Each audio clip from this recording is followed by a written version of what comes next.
All right, Turtleboy. It's been more than 2 months. More than 2 months now since we've shut down the world. More than 2 months of the biggest news story of our lives. You and I have always been news junkies, but I think a lot of people have come around there following the news closely. And what we have today, what we have to announce today, is we have the face. We have two faces. One is the face of the lockdown, and it is not a pretty face, I have to say. And the other one is the face of the resistance, the face of opening up the economy. That's a familiar one.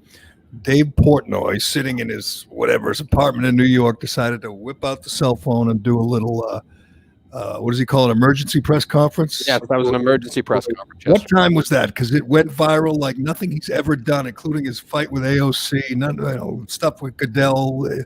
Portnoy, as my old friend Kurt Minahan would say, the smartest dumb guy in the world. I mean, he is. He knows how to go viral, even when he's not really trying to. I mean, just you least expect it. He grabs the phone, goes on a rant, wonders why we are still locked down, and suddenly he's retweeted by everyone. I checked a minute ago. It was 36,000 retweets, 36,000 likes. You don't see that very often. 38,000 retweets, 114,000 likes. 114,000 likes. That's what the Callahan podcast gets every time it goes live on Facebook. Yes, we are live on Facebook right now, and all the we don't beg are going to show share it every morning. Yes, I'll go ahead and share it up. But Portnoy didn't say anything new or original. He just went on a rant, a good emotional rant, wondering why we are still locked down, wondering why they change the goalposts every day. Nothing you haven't heard on this podcast, nothing Turtleboy hasn't written. You hear it every day on a number of shows. But, it's Portnoy, and he did it his way. And my girl Ann Coulter just retweeted him. As we said a moment ago before we came on, that any minute now, Donald J. Trump will retweet him, and then Portnoy goes to a whole new level. Trump's got 79 million followers. Donald Jr. will definitely retweet him. Oh, yeah. At the end of today, Portnoy will be the most viewed video in the world. And again, it's funny. It's Portnoy. It's nothing new. It's the same thing we've all been saying. What the hell are we? Why the hell are we still locked down? Yeah, I mean, it's Corona rant time. Whenever I do a Corona rant, half the people fucking hate me, half love me. We'll see where this one lands. What the fuck's going on? When did this become flatten the curve to we have to find a cure or everyone's going to die? Like Fauci. Seems like a nice enough dude. I've always been a guy, no agenda. Looks like he could be maybe the grandfather in Wedding Crashers. Gets in front of the Senate. He's like, we reopen the country too quick. Everyone's dead. Where'd that come from? And the LA mayor. We're not opening the city till we find a cure. What? Find a cure? Who says we're going to find a cure? We haven't found a cure to cancer. It took AIDS 20 years or whatever. Do we even have a cure? So the economy just shut down? All we've heard forever, flatten the curve, make sure there's hospital beds. We're there. Now all of a sudden it's like a 180. This is like taking a cross-country flight, 6 hours. They tell you flight 6 hours. 5 hours and a half go by. They get on the intercom and like, oh, just kidding. We have another 10 hours. You can't do that. People have been mentally preparing. We're doing what you ask. We've done exactly what you said. Now you're changing the rules. In some states are open, some closed. LA shutting down, New York shutting down, Arizona's opening, Florida's opening. Seems along political lines. What is going on? Yeah. How long is the rant? 3.5 minutes? Oh yeah, he goes on for another. Yeah, it's good, but it's he's stating the obvious. It's along political lines. I love that. Like Matthew McConaughey's making the rounds, doing some interviews, and saying we can't get political. I got news for you, Matthew. It's too late. It is the most political story I've ever seen. I mean, all the blue states, all the liberal governors, the liberal mayors, including the liberal governor of Massachusetts, are going to stay locked down as long as possible. They know it hurts Trump. They know it makes them look compassionate. And they know it makes these soccer moms, suburban soccer moms, feel good. Not the ones who are losing their homes, losing their businesses. Those people, they're with us. They're with the red states. They're with the Republicans. the ones who have no skin in the game, the people who work for the state, or the people who teach it, colleges, and they get a 4 or 5 month vacation. They don't mind. Lock it down forever. Plus, it hurts Trump. That's very important. That's what Charlie Baker, Massachusetts, wants to do. Hurt Trump. The people, as Portnoy points out, in Arizona and Florida, Texas, they want to get back to work. There's a great divide, like you don't see except on election day, this kind of divide. And I feel good about our side because we're going to be right. Turtleboy, in 6 months, 10 months, whatever, 2 years, we're going to look back and say this was madness. What they did. This will go down in history as one of the great blunders of all time. Like, remember that time we intentionally tanked one of the healthiest economies in American history because of a virus that specifically preyed on the elderly, and we did pretty much nothing to protect the elderly. As a matter of fact, we did the exact opposite by throwing sick patients into enclosed areas with the elderly while cutting off the civil rights of people who are healthy. This is the first country in human history to intentionally tank its economy. The first time that a virus led a country to quarantine the healthy, not the sick, the healthy. And on top of that, there'll be all these unintended consequences, such as releasing prisoners who, half in New York, half the prisoners have already been caught and sent back to prison. Surprise, big surprise. I mean, it is born out of this thing are so many insane policies that it's going to take years to just catch up on all the crazy things the blue state governors and the little tyrant mayors have done. But I want to get to the face. Portnoy's now, at least for today, at least for probably a few days, if Trump retweets him, is the face of the resistance, the face of reopening the economy, getting back to work. He's making sense. Portnoy is making a lot of sense here, but the face of the other side, of the shutdown, of the indefinite lockdown. By the way, he mentioned Garcetti. When he said that, I checked. I literally went back and listened to what Garcetti said. He said exactly that. He said, quote, "We'll never be open until we completely open until we have a cure." And Portnoy's right. There's no cure for cancer. There's no vaccine for AIDS. There's no vaccine for malaria. There's no vaccine for all the other coronaviruses. There may never be a vaccine for this. And this absolute idiot, Eric Garcia, this fool who wants to, shut off the water and the power to, hairdressers and cigar stores that dare open up to serve their customers. That tyrant says we will not open until there's a cure. If you have people all around you, and God knows he probably has a staff of 97 hacks, do any of them tell you, Mayor, we might not ever have a cure? There's a good chance there will never be a vaccine, you idiot. Does that even happen? Or do these people just live in this bubble that they go on TV and say, we're not going to open, we're going to close for the next 3 months. Los Angeles, the next 3 months, it's going to be like 90 degrees every day. And this idiot is saying they're not going to open until we have a vaccine. You know what the funny thing is, Gerry, that Dave Portnoy pretends that he's, apolitical. I don't do politics. There is no way in this day and age you can be like a normal, rational person and not be conservative, because they literally, the opposite party is in favor of shutting the world down. That's freaking insane. And he's a normal human being. He's got a business to run, stuff like that. And how can you not be?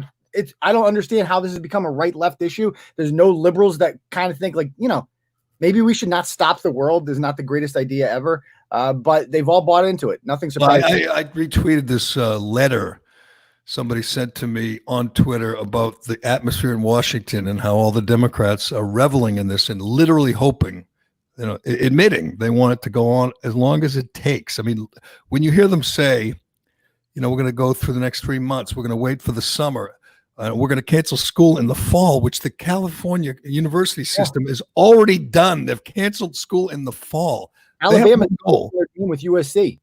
One goal in mind. And USC is not even a state school. But think of this. If they start seeing Trump's numbers go down, if Biden comes out of the basement and is, coherent, which is a big if, they're going to say, why stop now? Let's keep this going. Their goal is regime change in November. And they're not going to let up until that happens. I mean, you're never going to see, one of these blue state idiots like Tom Wolfe in Pennsylvania or Charlie Parker in Massachusetts say, the president was right. We got to get back to work. We got to take, Americans take risks. That's what we do. And Portnoy said what was said a few weeks ago, what's been said a million times, is if you gave a small business person a choice, someone like Turtleboy, has a small business, his life depends on it, his family, his kids depend on it. You're in your 30s. You have a choice. You lose your business or you get the virus and keep your business. You're taking the virus, right? Absolutely. I'm not scared of the virus. Not that I'm like a tough guy. I just look at the numbers. It's like that if you get, I probably had it. And odds are like half the people listening right now, you've had it and you didn't know it because it's a weak pussy disease. It does not kill people who are healthy. And, it preys on the elderly, the sick, the morbidly obese. There's nothing to be afraid of with coronavirus. Of course not. But here's what amazes me, and you probably have this experience too. Every time I tweet something like this, I criticize Charlie Baker, who is determined to just crush the will of every small business person in Massachusetts, never giving them any hope, any light at the end of the tunnel. He says we're going to talk Monday about reopening some phases, some parts of Massachusetts, but he won't say which. He leaves everybody hanging. It's the most. What a dickhead! What a freaking dickhead to do something like that. We're going to open Monday. We're just not. I'll tell you on Monday who gets to open. Like, what kind of dickhead does something like that? And you do this too. I talk to my friends. I got a friend that owns a couple of hair salons. I got obviously my best friend's a paver. My brother-in-law's in concrete and all these other small business people. And they are literally hanging there saying, what happens Monday? Tell me.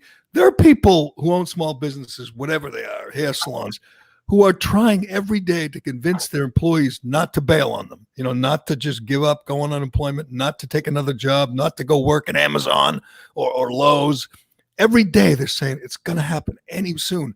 And this fool, Charlie Baker, this absolute embarrassment. Baker sits there and says, I'm not going to tell you. He doesn't give a shit about these small business people. It is amazing. He still puts an R next to his name, but he could not care less about small businesses. He lives for two things. He lives for his approval rating, which is good because these soccer moms and hiding in their basement in the suburbs think he's protecting them. And he lives for the approval of the Boston Globe and Linda Pizzuti, and she loves him so far. So he feels fine, even though thousands of businesses are going under.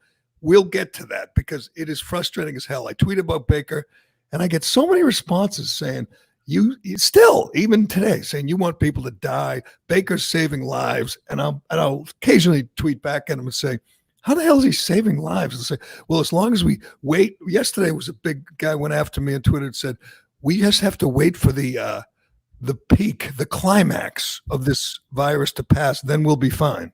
Just totally ill-informed, idiotic, ignorant. Gerry, you know who doesn't socially distance?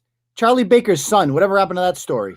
It was buried. Charlie Baker's son, who had his, I don't know, what are you going to say, molested a fellow passenger on a plane. Gropey, a little bit. Yeah, little gropey kid. That got buried, but that was, that's what the state police. I don't really get, I don't give a shit, and obviously you guys don't give a shit about the commenters who are just giving their opinion based on emotion, right? I give a shit about the elected officials who are basically making decisions based on emotion versus data. Right. I agree. I'm still amazed 9 weeks later that people are still that stupid that they think Baker halting, construction is helping, slow the virus. People are still that ill-informed. I guess they're watching cartoons. They're watching The Office. They're not reading up. They're not paying attention. They still think like if you go out for a run, you have to wear a mask. It's just idiotic. We are learning. If you're paying attention, we are learning that we are being governed by absolute morons. These mayors, these governors. I mean, again, Cuomo was, this soap opera star at the beginning. People were like throwing their panties at him at press conferences. We are learning that Cuomo is an absolute moron who's not fit. Forget governing a state. He's not fit to run a friggin' hot dog stand. He's incompetent. He killed thousands of elderly New Yorkers, which brings me to the new face It was Cuomo. Right, He's not as handsome as he thinks he is, but he's not hideous. I'll tell you who is hideous. The new face of the lockdown. Her name is Rachel Levine. We learned this morning, formerly of Massachusetts, formerly of Wakefield and Cambridge, went to Harvard, of course. She's the Secretary of Health in Pennsylvania. You may have seen her. She's on camera occasionally, one of these crazy, tyrannical, liberal, lockdown liberals that never, wants to arrest people who dare to, open their hair salon or, open their bar. I mean, she's threatening people. There are huge swaths of Pennsylvania, by the way, that have no coronavirus patients, no outbreak, no incidents, none, have no deaths, no cases. Huge swaths of suburban Pennsylvania. Their governor, this Tom Wolf, is worse than ours. Their governor is worse than Cuomo. He literally says, if you dare open against my wishes, you're a coward. You are giving in to the virus. If you don't lock down, hide in your basement, you are a coward. He says this. He's just the most repulsive of all the governors. And then there's his health secretary, Rachel Levine. Rachel is a transgendered individual. Not that there's anything wrong with that. Used to be named Richard, I believe. And she is making decisions, life and death decisions for people in Pennsylvania. She made one decision, which we learned about 2 days ago. They were preparing to put coronavirus patients in nursing homes in Pennsylvania, just like they did in New York, New Jersey. I think we'll find out they did in Massachusetts. I think obviously somebody did it at the Soldiers' Home in Holyoke, killing 70-something now. The death toll is rising.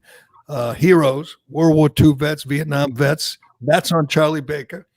But in Pennsylvania, this woman, Rachel Levine, she knew they were going to do this. She knew they were putting in coronavirus patients into nursing homes. So what did she do? She got her mom out of there.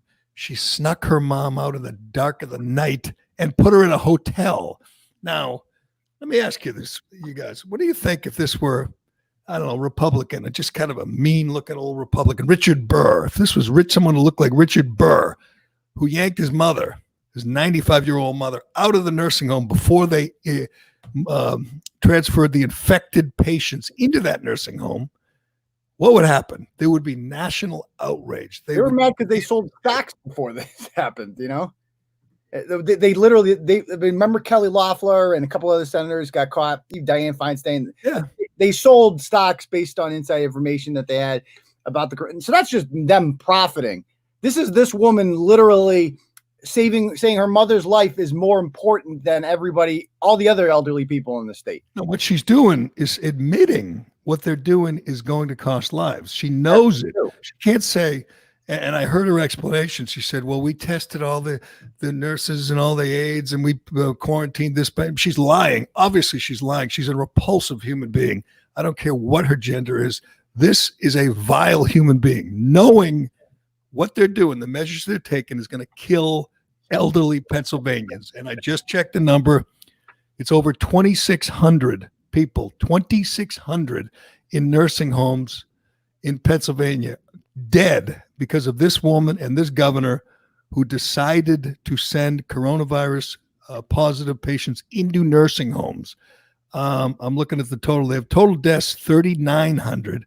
Nursing home deaths, 2,600. So a large majority of the deaths were in nursing homes because of incompetence of this woman, Rachel Levine. Used to be Richard Levine. Is that the name that he grew up in? Now is Rachel Levine. Snuck her mother out, 95-year-old mother, put her in a hotel, and then sat back and watched the carnage as they were, dragging dead bodies out of all these nursing homes. I wonder, you think she feels good today because mom's A-okay? Mom's waking up today, having her breakfast, feeling good because she saved her. She saved her mother's life and let all these other people die. If that's not malfeasance, I mean, that should be criminal. If you're in Pennsylvania and you're demanding this woman's head on a stick, you are just not paying attention. Let's hear from the lovely Rachel Levine. Protected. My mother requested, and my sister and I, as her children, complied to move her to another location during the COVID-19 outbreak. My mother is 95 years old. She is very intelligent and more than competent to make her own decisions. That is amazing. So this lying scumbag says her 95-year-old mother just woke up one day and said, I don't want to be in this nursing home anymore. I want to move to a hotel. Can you see if you can find out what hotel? I'd love to know. I'd love to know too, yeah. What hotel? First of all, why would any 95-year-old person do that? Generally, when you're in a nursing home, you're kind of settled. You know, your stuff. You have all those pictures on the dresser of all your grandkids. You have those little doilies on the nightstands. You know, you got your knitting kit over here and you stuff your clothes in the drawers. You know what time they're eating. You know what time they're playing Mahjong. You know what time they're playing a movie. 4:00, they put on, Casablanca. You're there. You're comfortable. That's your home. What a lying piece of garbage. That is the most blatant lie I've heard, not told by Adam Schiff in a long time, when you think about it. Like David Spade. That wasn't David Spade when I heard that. It is. If you haven't seen the picture, I don't know how long she's been a woman, probably many years, but she's not exactly an attractive young woman anymore. Brave and beautiful. Let's just state it. Yes, inside she's probably beautiful. But I was going to ask you this: what is so far in your mind in the last 9 weeks? What is the ultimate 2020 story? Like people have said on Twitter, that is so 2020, just bizarre story in this season of insanity, in this pandemic year, just crazy story. I would say this: on the day most people learned that this woman, Rachel Levine, doomed thousands of Pennsylvanians to their death while sneaking her mother out of the nursing home. The big story in Pennsylvania, kind of like it would be here. You know the media. It's not a lot different there. Nobody wants to see the picture, Dave. Can we get a picture? Nobody's wants to see the picture. Put up a video of her, Rachel Levine. Think about this, Turtleboy. The big story, and you can Google it. Google Rachel Levine, and I tell you what'll pop up first. I believe. Will it be 2,600 dead? Will it be her mom staying at the Best Western down the street ordering room service breakfast right now? It will not be. The big story is a radio host named Marty Griffin in Pennsylvania. Get ready for it. Misgendered this tyrant, misgendered this monster. The big story is not the 2,600 dead, probably many of them, veterans and heroes and just great people. They're all dead because of this woman and this governor. But the big scandal is a guy in Pennsylvania, a radio guy, called Rachel Levine, ready? Sir. There she is. Don't get your gender right. We can't misgender people who murder. Oh, there she is. We got a picture up. If you're not on Facebook, we got a picture, and that's a good one, Dave, because that's the governor behind her, Tom Wolf, this arrogant, pompous puke who makes no apologies. Old people dying by the thousands because of their incompetence of these two, and this monster is upset because someone called her sir. Now, I think I know what's going to happen now.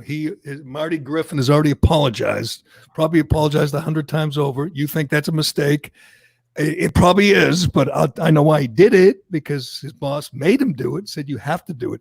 The mayor of Pittsburgh was ready to do an interview with that radio station, canceled in protest. Canceled in protest because this woman killed 2,600 old people. No. Forget that. That's another story. It happens everywhere. Thousands of people are dying. This is the big story. A radio host called that person, that monster, that killer, sir.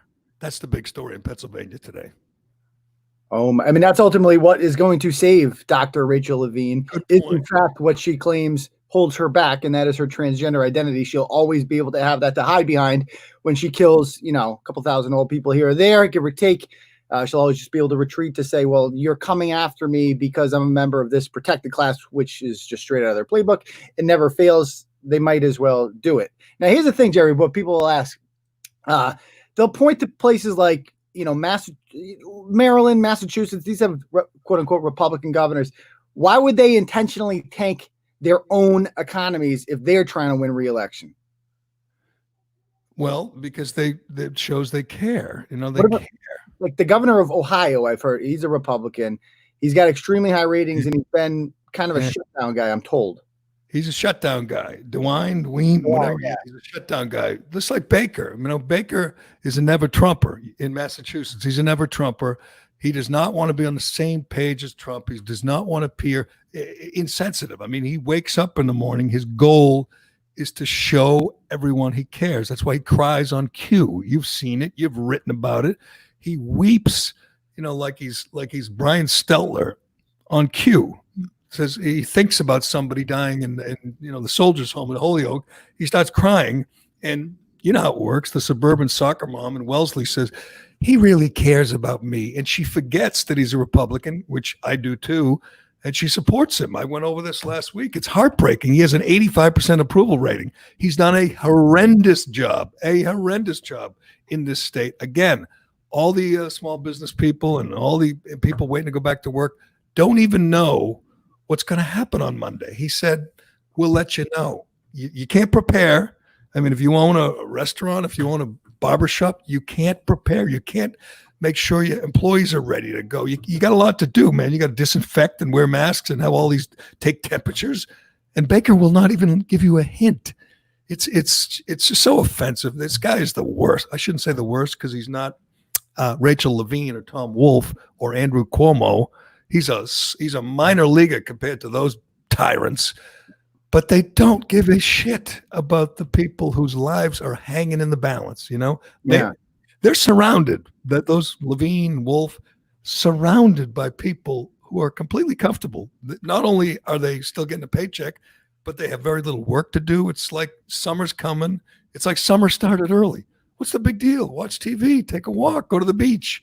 It might be against the rules, but the rules are not for us. The rules are for the little people. And they're making it very clear that they have the plan now. And shame on us, Jerry. Shame on all of us for not seeing this. It was so obvious that we trusted these people, that their plan was not to win the election in November. That's when this ends. It's very clear at this point. They've canceled the entire summer in Boston. Everything's canceled, including the Gay Pride Parade, which seems kind of homophobic, if you ask me. But they've canceled everything. California pretty much wants to cancel the fall already. They canceled the fall. So that would be what? Cal Berkeley's not going to have a football team this year. UCLA, is that a state school? Are they going to? Stanford's a private school. Are they going to play football? But you can't. That's against the law. You're right. Even though USC and Stanford are private, they can't do it because having a big gathering is against the law. Yeah. Garcetti literally said we're going to stay locked down for the next 3 months. Well, locally, Harvard Med School just said all new students are going to be digital only. They're all going to be online. Returning students, only some portions of the campus will be open. When in doubt, when in doubt, Turtleboy, it's what hurts Trump the most. They're looking at their candidate. He's feeble. He's pathetic. Yep. They don't feel good about him. They're looking at Trump saying, if this reopening works, and so far it has, it's been 23 days in Georgia. Atlantic Magazine said what Georgia was doing 3 weeks ago was an experiment in human sacrifice. It's been 23 days, and there's no great wave of death and destruction in Georgia. In Florida, things couldn't be going better. It's amazing. They shut down their nursing homes. They quarantined the sick and the vulnerable the way you're supposed to. And DeSantis is now offering all these pro sports, baseball, football, come to Florida. We'll accommodate you. If other states won't allow you to play, we will. He wants to have all. He just said this morning, I saw him on Fox and Friends this morning. He said, the University of Florida, their stadium is big and it's nice and it's ready for you to use every Sunday if you want to have an NFL game. So he's willing to host NFL games. And I heard people keep saying no fans, no fans, like the Joe Buck thing. Joe Buck is saying they're going to pump in crowd noise because they're not going to have fans. He's wrong. He's wrong. You can't tell me Goodell wouldn't allow whatever 10, 15, 20,000 people in a stadium and just tell everyone, hey, they're keeping their distance, they're being safe. They very Not well gonna play in front of empty stadiums. No way. No way. I mean, it would kill. It'd be so. The NFL wouldn't be the same with an empty. You need people there. You don't have to. I mean, if you have a big stadium, can't you have? Yeah, you get 50,000, no problem. You can see people 5 seats apart, no problem. Right. So you got. They're not going to do it. I'm sure people will. Good luck enforcing that for Gillette's security. That's another thing. But because people aren't going to obey anything, people are going to be near each other. You go out. I drive around Worcester, and there's this law. Nobody's wearing a mask. Like you go through Maine South, nobody's wearing a mask. Nobody's doing it. It's impossible to enforce. It's a stupid law. You only know who's doing it, Jerry. Soccer moms in Wellesley that are taking their dogs. I'm in Boston, and they're doing it. They are doing it, man. I was out yesterday, and almost everybody. I'm getting the look. I'm getting the stink eye because I'm not doing it, especially outside. I mean, you got to be kidding me. It's stupid. But people don't ask why. They just say, "Tell me what to do, Mr. Mayor." They don't ask, "Is my mayor really, smart? Is he on top of this? Does he make sense?" They don't care. They just want to be told what to do. I'm going to do a Worcester bone ride today. I'm going to drive around Worcester. I'm going to take pictures of people in their natural element. I'm going to see how many people are wearing the mask. We'll see what happens. I don't think it's going to be that many. Probably not. But in other places, you're right. In the suburbs, they're doing it. They're shaming those who don't do it. You had the great blog about the NPR guy. What's his name? Henry Santoro yelling at social media down. Big tough guy. That was a great blog. If you haven't read it, he's this old guy, he's an NPR guy, and he was yelling at a family of 4, including a 3 and a 5-year-old. He's been around. He's been around forever, by the way. FNX guy, morning show guy. Never even heard of him. Never heard of him. Really? I never heard any of these NPR leeches. A nice salary to live in South Brookline, though. You didn't walk into the program directors meeting in the EEI days and say, like, what's WFNX doing in morning drive against us? No, they weren't a factor, and PBS doesn't even count NPR. They're all just a bunch of welfare kings and queens. In the comments are saying that, like, because you live in Ritzy. I mean, you're a Charlestown guy. You see the North End, maybe the Back Bay. You're not in Roxbury, are you? They're not wearing masks in Roxbury. I'm not saying they are. Who lives? Who's there all the time is Alex Reamer. That's Reamer's hood. That's true. You're right. I mean, you've talked about it. They're in the hood. They're not respecting these rules. You've seen the pictures. There are parties. There are gatherings. They're ahead of the curve. They're not taking this seriously. Yeah. So what if I get it? I'll be better in 2 weeks and I'll be immune. I mean, they didn't need to watch Plandemic in Roxbury to decide not to wear the masks. Right. And if you're not obese, if you're not old, you don't have to. And the idea that you should wear it outside, they came up with new rules in LA. And, obviously the mayor said we're going to stay shut down for 3 months, which is madness. But they came up with the beach rules. Did you see these yesterday? Rules at the beach? I did not. About the you can't sit. You're allowed to swim, right?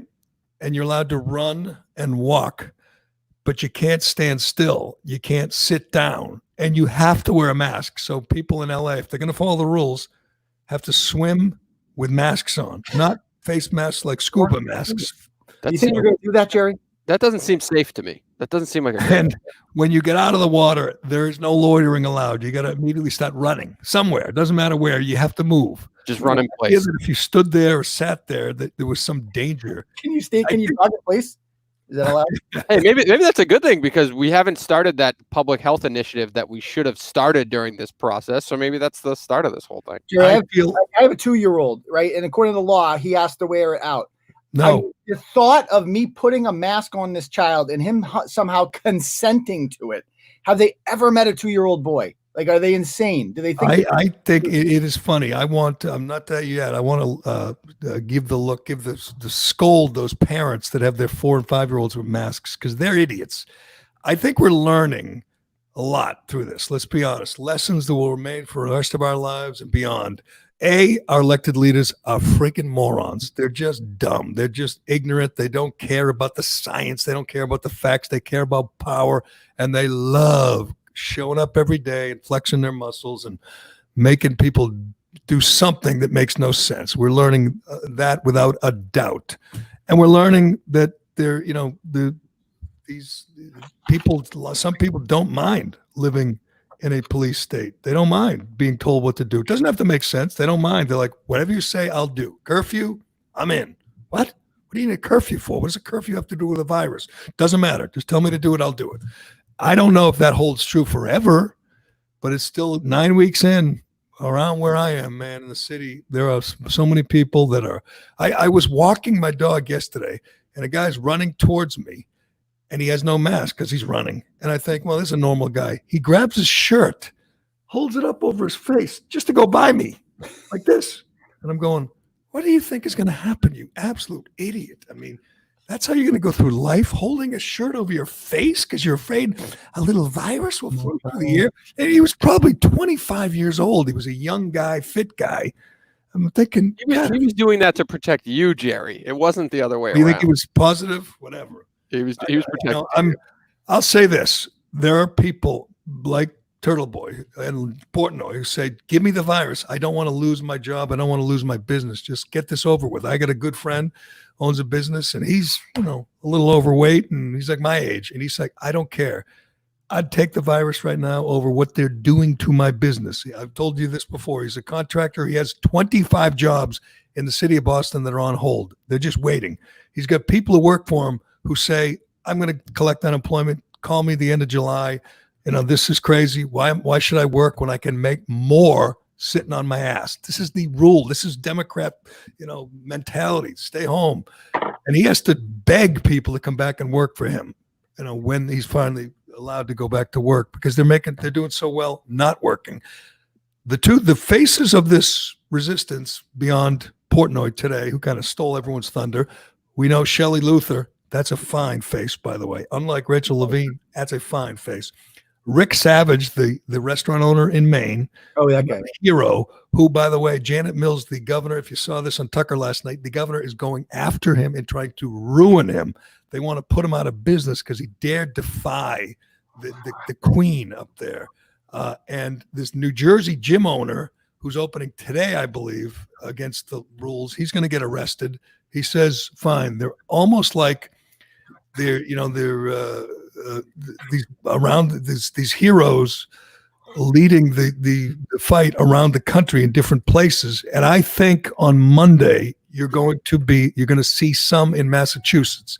The governor's going to say, you can't go to work, you can't open your business, and there'll be some whatever. I don't know if it'll be a salon owner or a restaurant owner or a gym owner, but there'll be some. Turtleboy, you'll be writing about it.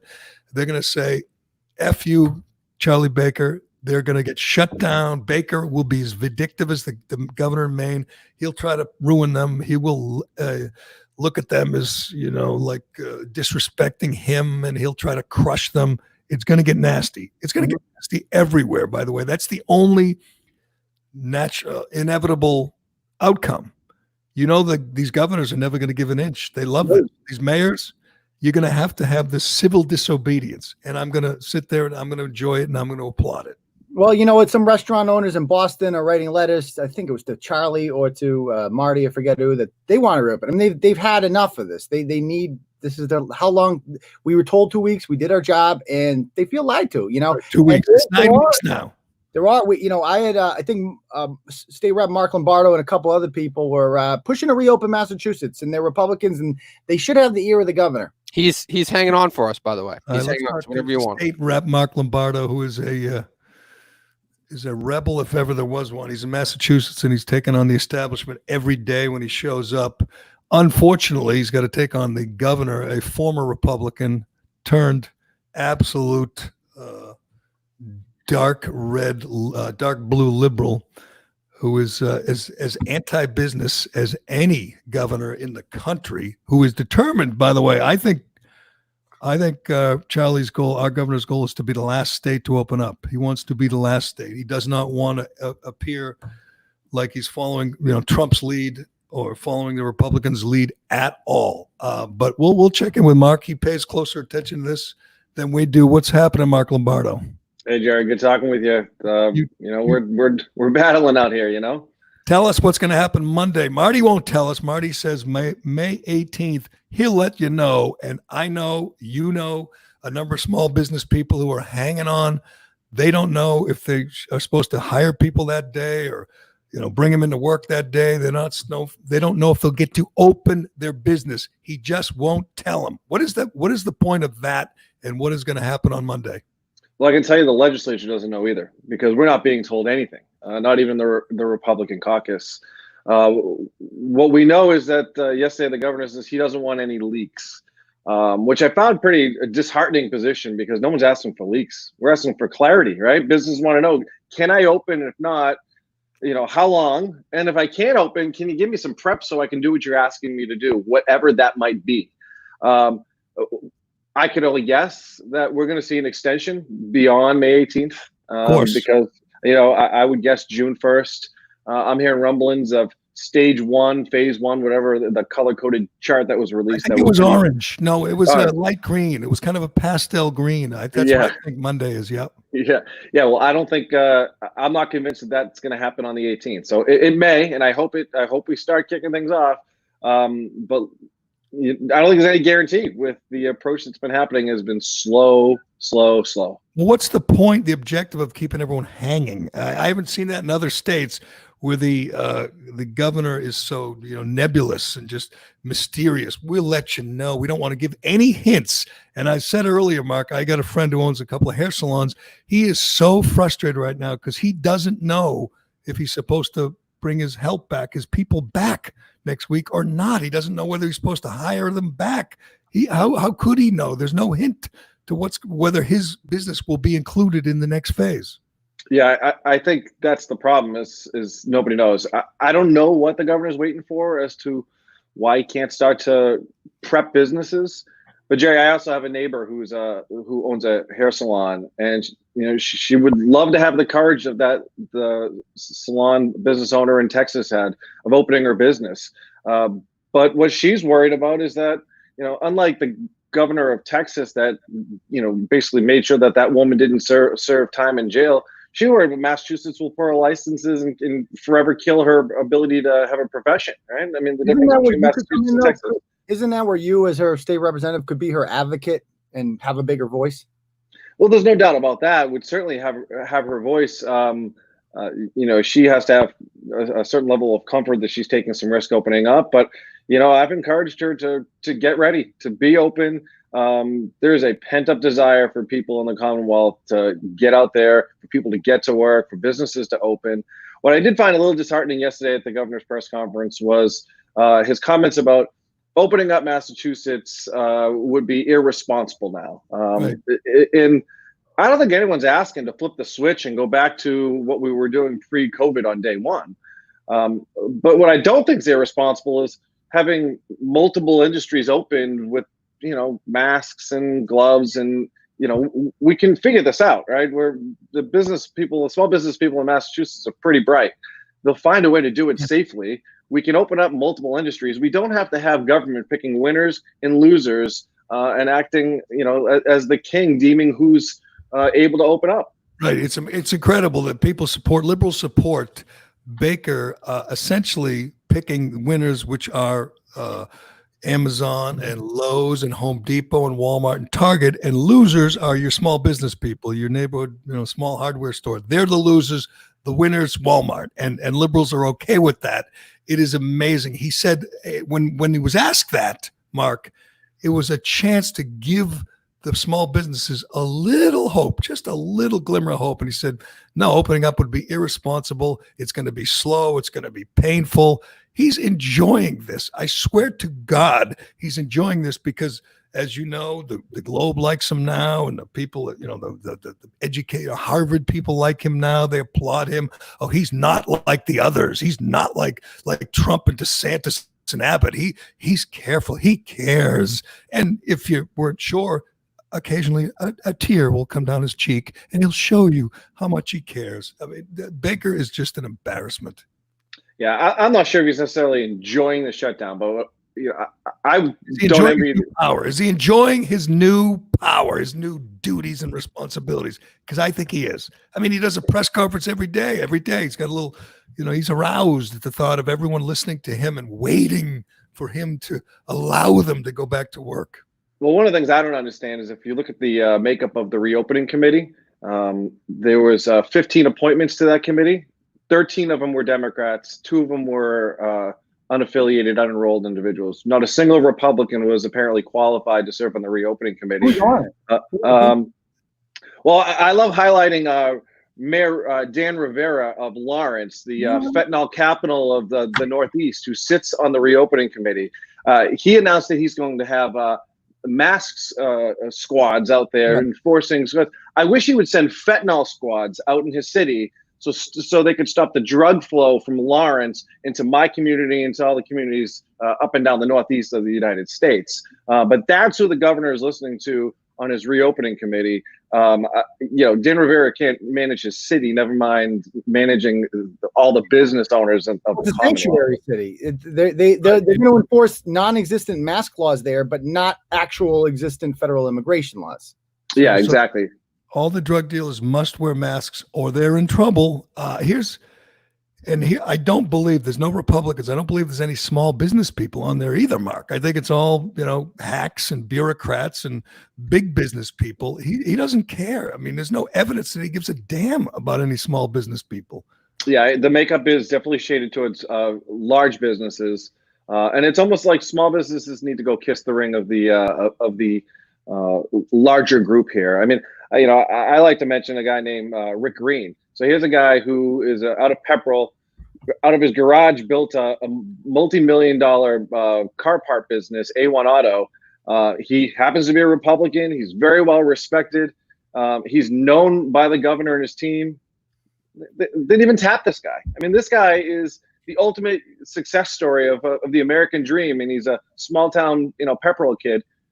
No, not even tapped. I mean, maybe like if you're receiving a steady paycheck, you can't be on the committee. Period. Right. Yeah. I mean, listen. I think what we've done here is in Massachusetts is, in an effort to flatten the curve, we have driven other curves through the roof, including unemployment, bankruptcies, suicides, overdoses. So there's other curves that now need to be flattened, but yet we're not listening to the business part of things, how to get people back to work so they can feed their families. And we're really stuck on nothing but the health officials listen, the health officials' job is to focus just on health. So I appreciate their perspective. As a government, though, you're supposed to now find the balance. And I don't think the opening businesses up safely and protecting public health are mutually exclusive things. If you look at the death rates, I'm sure you guys have been checking out the state rates. 95% of all deaths have been from people 60 and above. 85% have been 70 and above. So it's certainly an older population that needs to take extra caution. But 60% of all Massachusetts deaths were in nursing homes or long-term care facilities, right? So, look, we can get the public back out safely, wear our masks, do our social distancing, whatever it might be, but we can open businesses at the same time. Right. Well, the thing that Baker takes advantage of is the ignorance. He'll sit there and cry and say, we have to keep people safe, when we know how to do that now. We know how to quarantine the sick, the vulnerable, protect them. Unlike 9 weeks ago, we know how to do it. There is no reason. Again, a construction company can't go back to work and build a house, or a painter or roofer can go back to work. Of course they can. He just doesn't want to give them permission because he wants everyone to know how careful and compassionate he is. It is maddening. I think it's time, Mark, that they get the R away from his name, make him an independent or a Democrat, whatever. He's not a Republican. He doesn't care about small business people. He doesn't care about unemployed. There's 1 million unemployed now. 1 million. I mean, yeah. If that doesn't wake you up and say, it's time, we got to get back to work. I'll tell you what, your neighbor might not want to be Shelley Luther, but somebody will. Turtleboy will be writing about it on Monday. There might be dozens, if not hundreds of people saying, screw it. I'm opening up. Do to me what you want. I have a family to feed, just like the guy, the restaurant guy in Maine, in Bethel, Maine, just like Shelley Luther, just like the gym guy in New Jersey. There's going to be this uprising. They're tired of it. And you know what? They know it's not dangerous. That if they do everything right, if there's no 75-year-old obese people coming into their place of employment, they're fine. They're fine. They know how to do it now. Everyone understands how to do it. They don't need Charlie Baker anymore. They don't need the mayor to tell them what to do. They know what to do. Yeah. Dan Rivera is one to talk. He should be quarantined for many years to come, quite frankly. He's at risk. I can understand him not want to come out, but what about everybody else? That is amazing. Are you sure Dan Rivera's on that task force? Because that is. I'm 100% sure. Oh, it is. I mean, it just screams to the challenge. Look at New Hampshire's found a way to open up. We've got Rhode Island. All of our New England states are finally rolling out some strategies on and giving information into their businesses on how to open up. Massachusetts can't be the only state in the Northeast that doesn't know how to open up. It's time to trust business owners and let them figure it out. Tell them what they need to do, and then get out of the way and let them go do it. How come there was only 3 state reps that signed your thing? It was you, the guy from DeCoste, I think his name is, from the South Shore, and you had one more. Who's the third? Allison Sullivan. Where was the rest of the state Republicans in the state Senate and the state House? Yeah, I think there's a couple more that are probably on board. Actually, I think it's probably more than a few more. I think there's actually a pretty broad group of Republican legislators that agree. The challenge is I think people feel like they're worried about jeopardizing their relationship with the governor if they come out and say that they disagree with the pace that he's opening up. And listen, I got a good relationship with the governor. I'm glad that he and I can talk about issues that are important. But, you know, just like with a lot of my friends, I disagree with him on this, on the approach he's taking. I think he needs to speed it up. It's okay to say that you disagree. Dean Tran not wanting to piss off, to stay in the good graces of the governor. That's what we're waiting for. Yeah, you know, I'm not going to speak for any individual, but I can tell you as a whole, I see the text messages, I see the conversations I'm having with my fellow Republican legislators, and they are frustrated that Massachusetts isn't open. They're hearing, like I am, their small business owners are screaming that every day that they're shut down, they're losing money that may never come back, and their business may never come back. They're getting calls from their constituents who want to work, who don't want to get checks from the state for unemployment, that just want to provide from their families. So we're all hearing it. And then we look to New Hampshire, Rhode Island. I mean, I have a buddy who's got a haircut scheduled in New Hampshire, I think tomorrow. So, you know, if New Hampshire can figure out how to have their barbershops open, I got to think Massachusetts business owners can probably figure out how to do it safely, right? It is amazing, right? New Hampshire can cut hair, Rhode Island, but Massachusetts can't because our tyrannical governor hasn't given them their blessing. I can't wait till Monday. Mark Lombardo, keep up the fight, man. I know you're outnumbered, but you are on the right side of history. I don't know when that day's going to come. Again, 6 months, 6 years, or 50 years from now, they're going to look back at people like you and us and say, we were right. These people were wrong. It's become clear.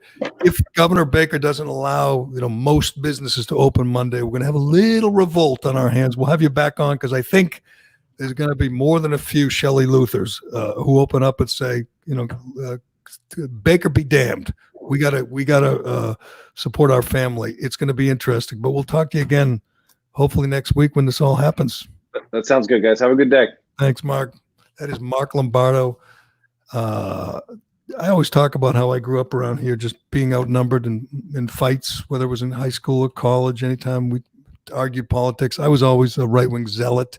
I was at UMass. It'd be 20-1, you know, arguing about whatever, Reagan in the dorm.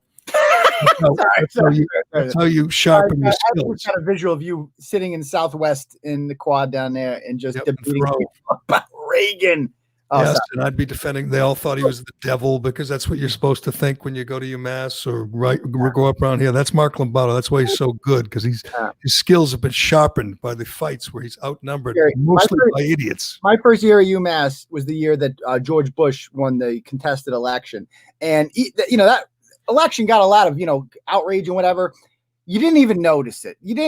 I feel like the political climate on campuses today is completely different from when we were in college. It's not. I was there, Turtleboy, when Reagan got shot, and there were people celebrating. I'm not kidding. People celebrating, hoping he wouldn't pull through. But that was a long time ago. I think we're watching history kind of unfold before our eyes. And, they'll teach it in schools. They'll teach the liberal version, and you'll find out Rachel Levine and Andrew Cuomo were the real heroes of this pandemic. But, some people will deal in facts. And the fact is, that we know how to go back to work, open businesses, and protect the vulnerable, protect the elderly. It's disappointing, Charlie Baker and Andrew Cuomo and Mark Wolf or Tom Wolf, whatever your name is in Pennsylvania. We don't need you anymore. All right. We need haircuts. We need restaurants. We need construction. We need roofers and pavers. We don't need you. All right.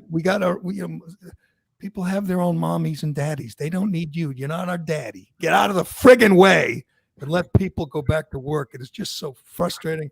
I can't wait till Monday. I'm telling you right now, we're going to have the names and the faces, and we're going to have the stories of the heroes who tell Charlie Baker to suck it and open their businesses up and face the consequences. Just like Rick Savage in Maine and Shelley Luther in Dallas, we're going to have people in Massachusetts who do that, and they're right. He's wrong. They're the ones. They're the Americans. This is the American way to do. They don't have their palms out saying, give me an extra $600 and let me stay home and watch Netflix. They want to work. They want to show their kids, that this is how it's done. We don't just sit inside with our masks on, washing our hands and saying, please tell me when it's okay to go outside.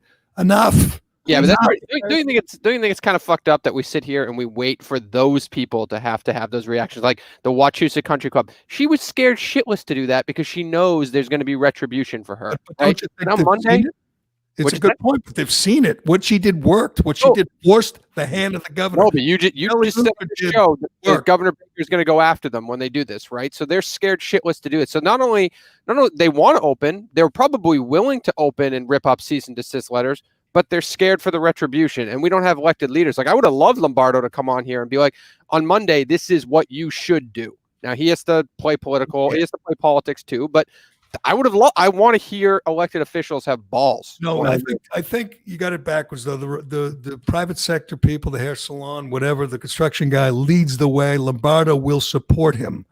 That's how it's going to work. By the way, if you tweet out my rant that I just went on, do you think Ann Coulter will retweet it? Maybe Donald Trump Jr. I don't think. I think check Portnoy's numbers now. He's got to be over like 200,000 likes, and he's going to get retweeted by the president. Has Reamer checked in at all? Because we did a little transgender talk, and that gets him going. Has Reamer checked in this morning? I haven't seen anything out of Alex Reamer this morning. No. I have to say that was quite a moment the other day when you called in Turtleboy and Alex. I had no idea he hated me that much. Before I even said anything. I didn't either. Before he's like Turtleboy, he's like, "Oh fuck." Have you blogged about him in the past? I've a couple times. The pissant thing. It wasn't even that bad. I kind of agree with him on that one. That's the thing. It's like I'm a free speech guy, so I'm like, good. You shouldn't be fired for calling this millionaire's kid a pissant. If she's being a pissant, who cares? I thought that whole thing was over. So I thought he'd be kind of cool, but man, I was not expecting that. Because here's the thing, Reamer, he said it in there. He's like, he's some substitute teacher. I was on the morning drive-in. You did nothing. You came on. Literally anybody could have been the third wheel with Kirk and Callahan, which is an established entity. Literally anybody. You were just the token guy who was willing to get up that early in the morning and go there. You're nothing. You're nobody. I built something. I bring an audience. You see the numbers today. There's 40 people who are watching Alex. There's hundreds of people every time I'm on there. Alex Reamer is nothing. He knows it. He's threatened by me. I disagree. I like Alex. That's why I have him on here, because he's not afraid.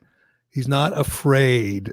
Turtleboy, we had lots of liberals on the old show, and we'd have fights, and most of them ran and hid, and they won't, Trenny doesn't want to do this anymore, and Tomasi doesn't want to do it. Reamer's not afraid. He'll go. He'll fight anybody, anytime. He took a walk around his bedroom. He didn't storm off. He came back.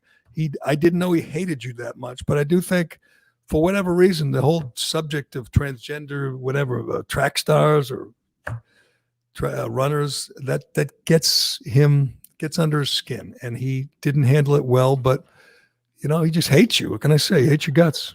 I mean, he hates people who build. It's not exactly a new thing for you to deal with, Turtleboy. I think you're hated by probably 90% of people. Yeah, but not as many as hate Alex.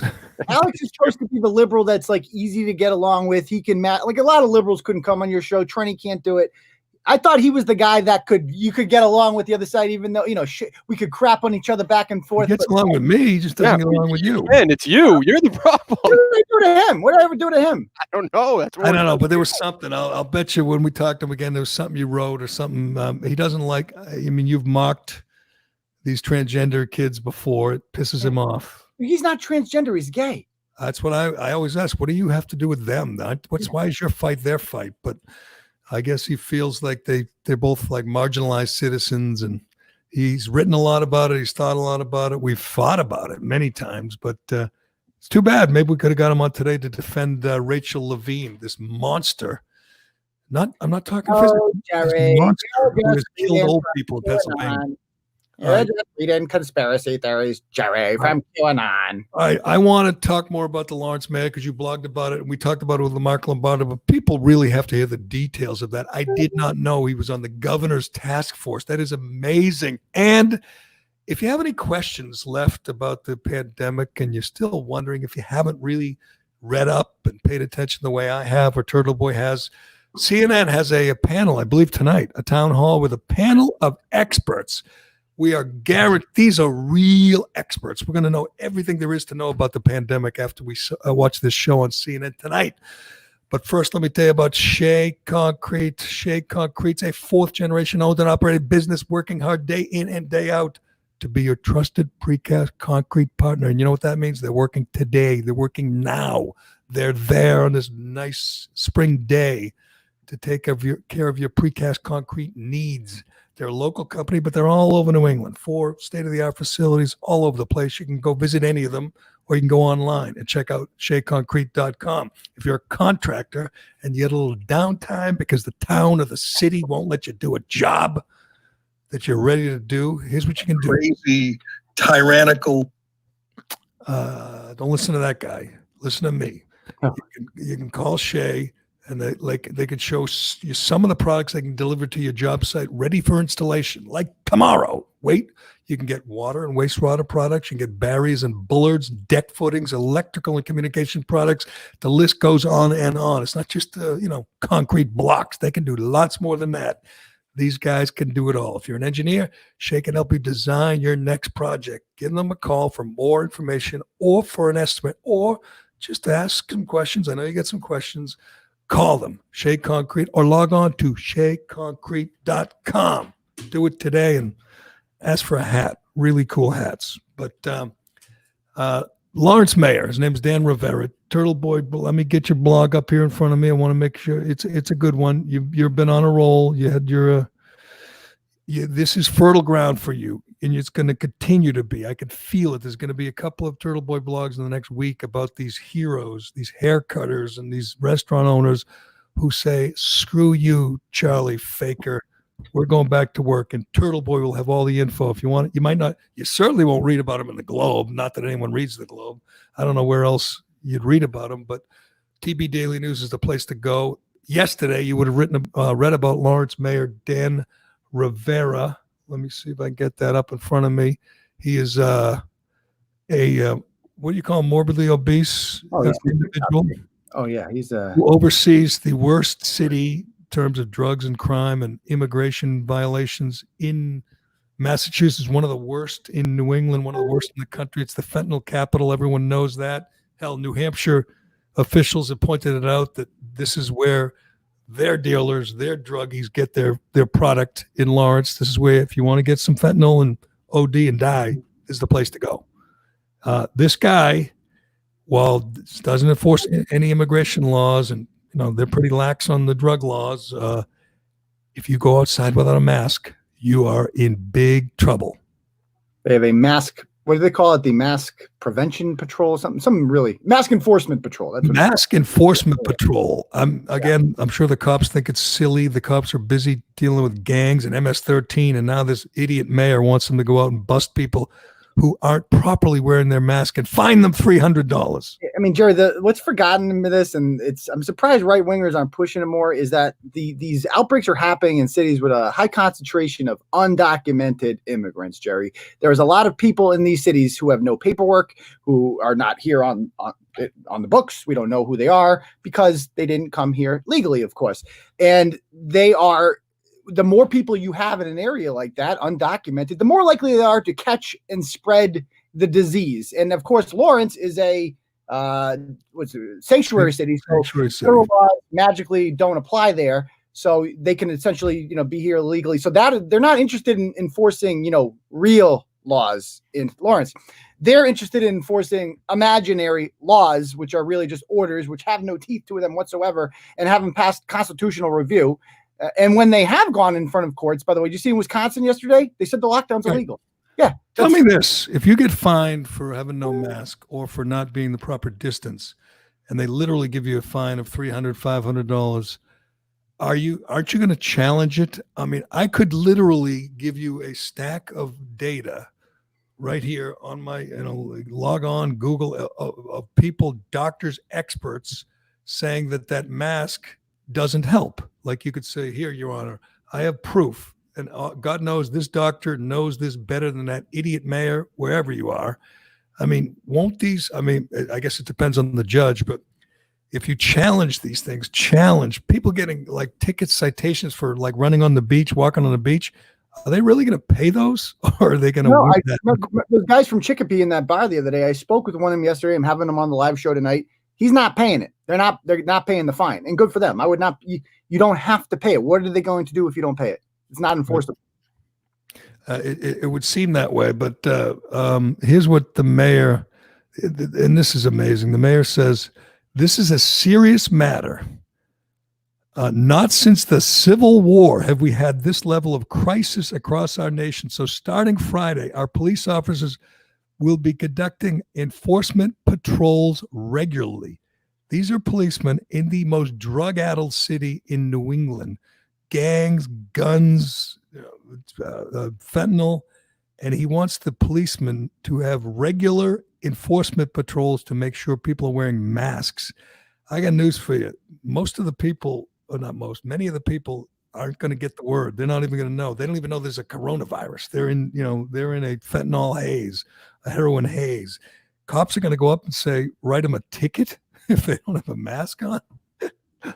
Oh my God. Like I said, good luck. I swear to God, I'm going to do a slum sociable today. I'm going to drive through Worcester, Main South and stuff like that.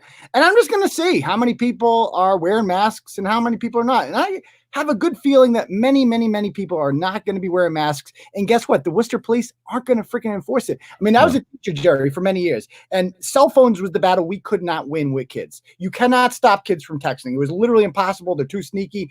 And so eventually we kind of just gave up. I hate to say we just gave up. And that's what's going to happen with masks. Cops are just going to be like, I can't enforce this. How am I supposed to enforce this? I'm not doing this. There's a pain in my ass. I'm not doing it. And if you read up, they don't help. They don't matter. Wearing a mask. And by the way, a month ago, Dr. Fauci, the sainted one, was telling you not to wear a mask. A month ago, he was telling you they don't matter. They don't help. So it's debatable. It just makes people feel better. That's all. It makes the government, the governors, the mayors feel like they're in control. If they see people wearing masks, they like, look at them. They're listening to me.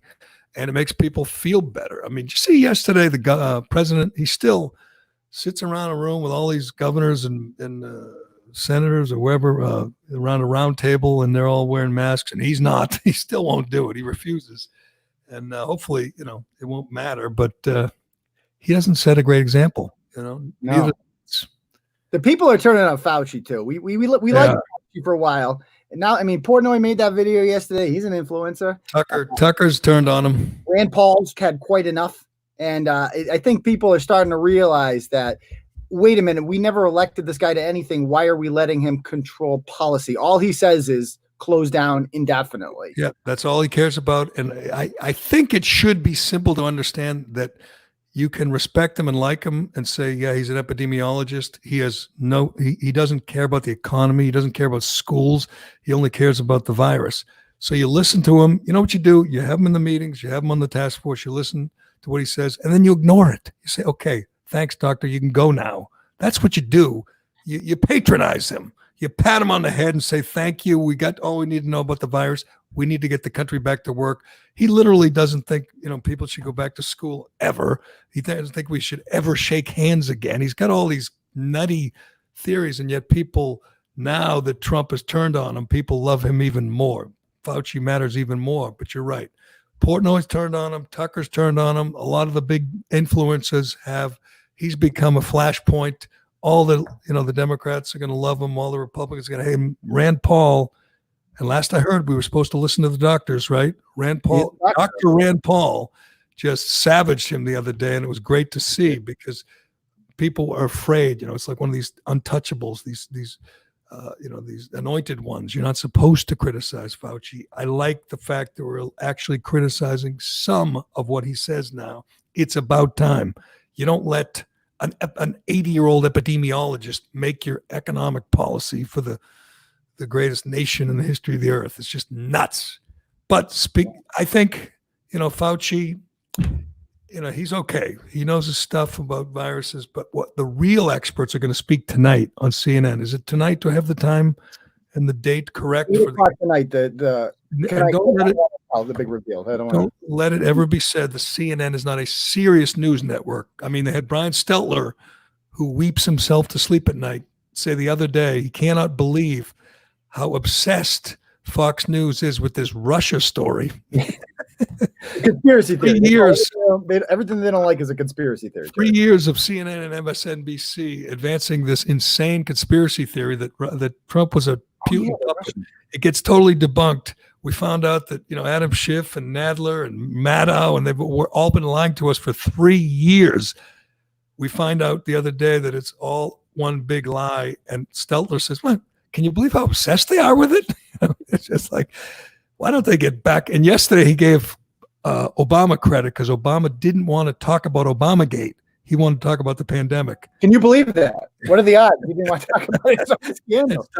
Stelter said it's refreshing that some prominent public official wants to get back to the pandemic. Might be because Obama got caught. This is going to be great TV watching during this pandemic. When you had enough Fauci, you can watch the scandal, the biggest scandal, political scandal in U.S. history, unfold before our eyes. I got to say, it's going to get good. CNN's expert on what? This? CNN, like they don't like conspiracy theories. So who's their expert tonight on the? Well, we got a former HHS secretary. That's one. Former CDC director. Okay. Dr. Sanjay Gupta. There, the CNN guy, and the star of the panel, Greta Thunberg. A child, a truant, a 17-year-old truant from Sweden, will be on this panel telling U.S. industries, like she'll be there telling all the CEOs and the union leaders and the small business people in this country when it will be safe to go back to work. Greta Thunberg. Can Tucker even do his show tonight? I feel like he has to react to that. I mean, he's on at the same time. Could you check that for me, Dave? What time is that? Yeah, they're both at 8. I feel like how can Tucker not react to that? Yeah, Tucker should have a live look in at Greta Thunberg. And there are lots of offshoots of the pandemic that will last lifetimes. And again, things we've learned about our leaders and our economy. And I think first and foremost will be people have lost trust in certain federal officials. Didn't you always have a sense that if something like this was on the horizon, that we would be protected by the really smart, highly paid people in DC and these various NIHs and CDCs, that they would know if a virus was 10,000 miles away, that it might come here and they would be ready. Instead, we see people like Fauci and Birx and Jerome Adams a month ago saying, 2 months ago now, saying no big deal.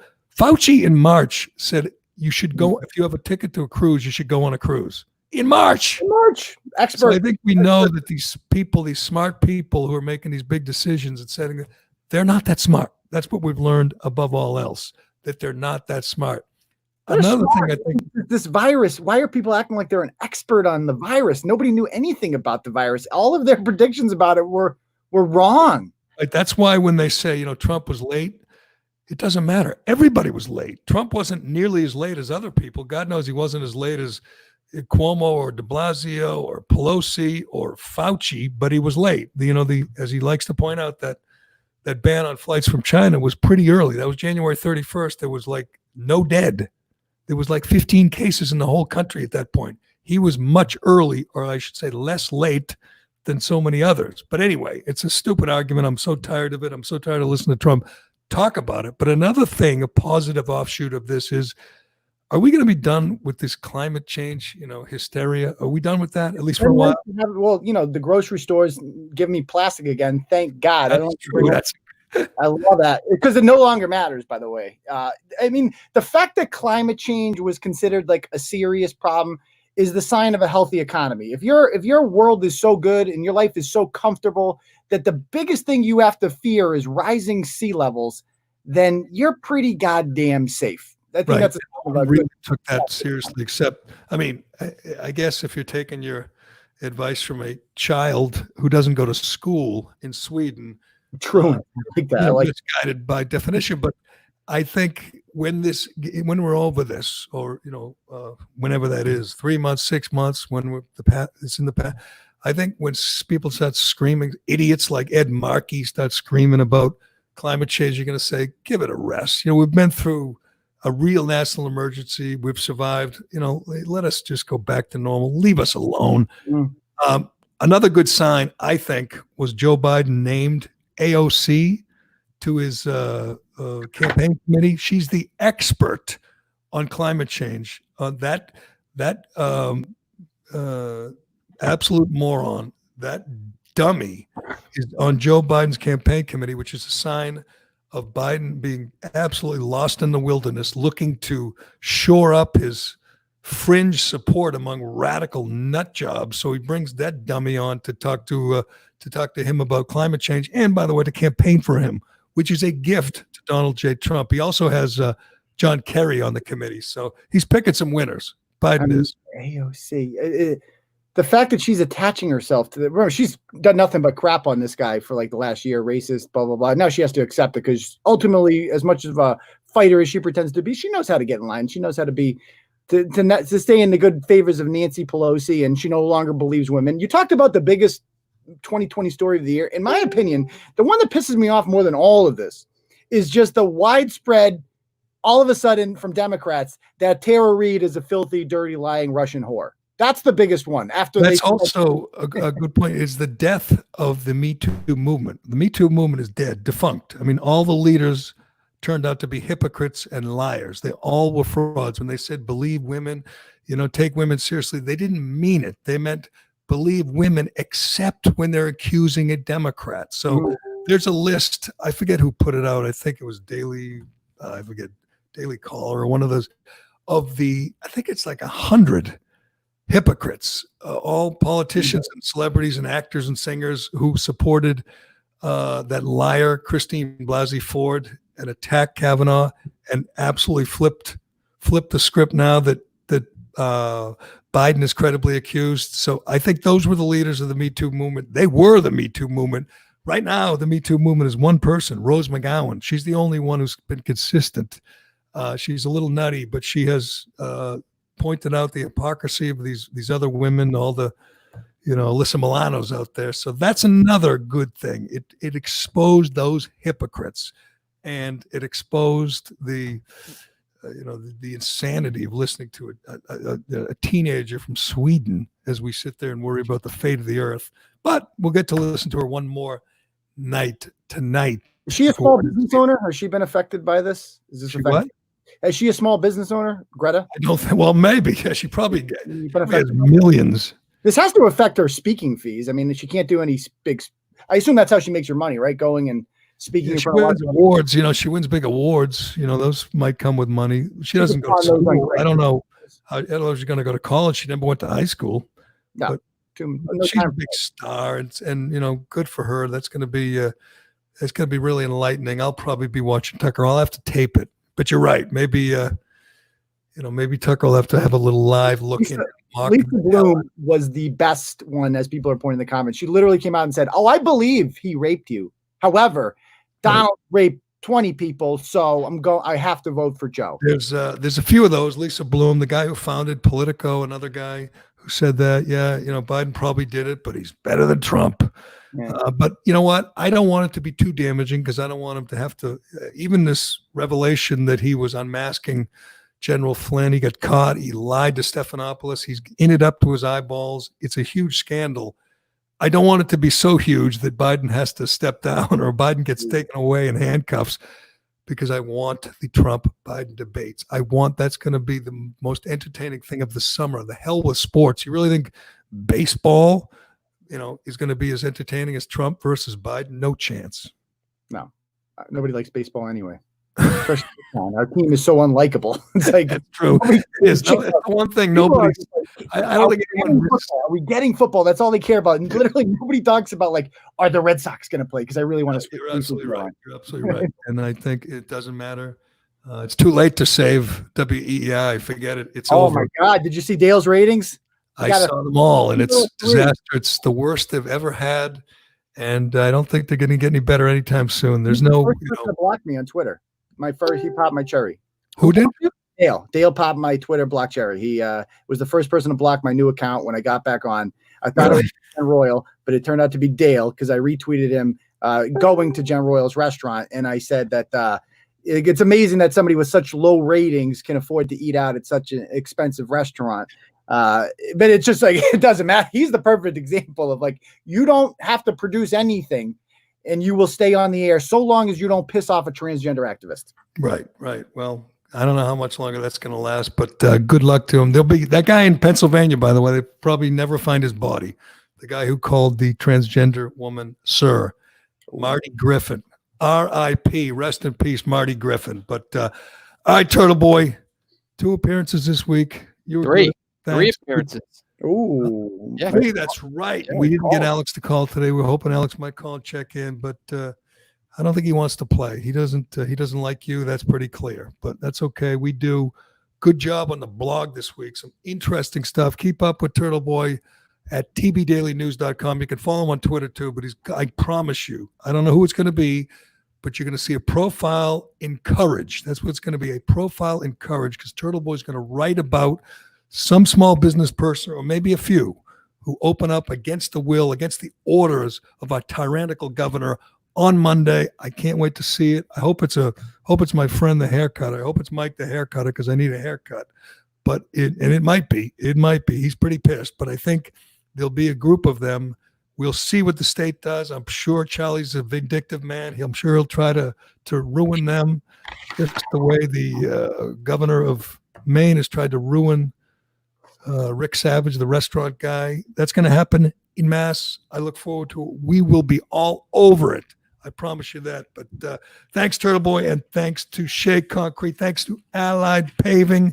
They can't wait to get back to work. Hopefully, they'll be able to get back to work on Monday. Thanks to our friends at DCU. Thanks to everyone for listening, rating, reviewing. Go to Apple Podcasts.